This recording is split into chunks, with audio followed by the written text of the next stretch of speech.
Falguni day अब Azerbaijan पार करने और बाकू पहुंचने के लिए जरूरी जटिल कागजी कार्रवाई के जाल में फंस गए हैं, जहां से वो घर लौटने की योजना बना रहे हैं।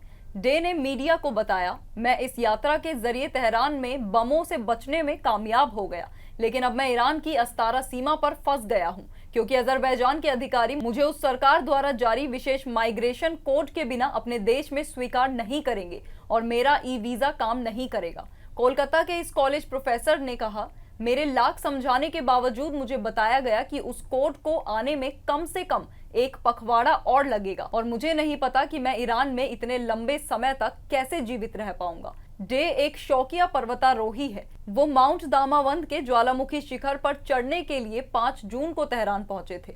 वो इजरायली मिसाइलों के कारण 17 जून तक तेहरान में फंसे रहे। इसके बाद उन्होंने सड़क मार्ग से शहर से भागने और अजरबैजान सीमा तक पहुंचने का हताश प्रयास किया। डे ने लगभग रोते हुए कहा, मैं इस समय शारीरिक और भावनात्मक रूप से पूरी तरह से थक चुका हूं।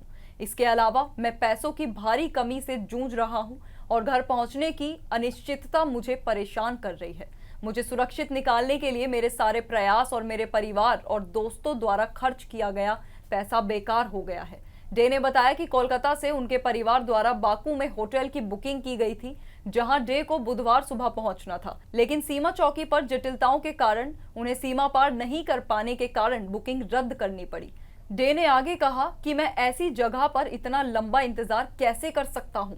यहाँ विदेशियों की लंबी कतार है और उनके पास हर तरह के वीजा हैं। मैं उन्हें अपने अपने वतन लौटने के लिए सीमा पार करते हुए देख सकता हूं, लेकिन मेरे जैसे भारतीयों को बताया गया है कि सीमा पार करने के लिए हमारे पास माइग्रेशन कोड होना जरूरी है। मौजूदा हालात देखते हुए डे ने कहा कि अब वो अर्मेनिया सरहद तक 8 घंटे का इजाफी सफर करने के ऑप्शन पर गौर कर रहे हैं, ताकि वहां जाने के लिए अपनी किस्मत आजमा सके।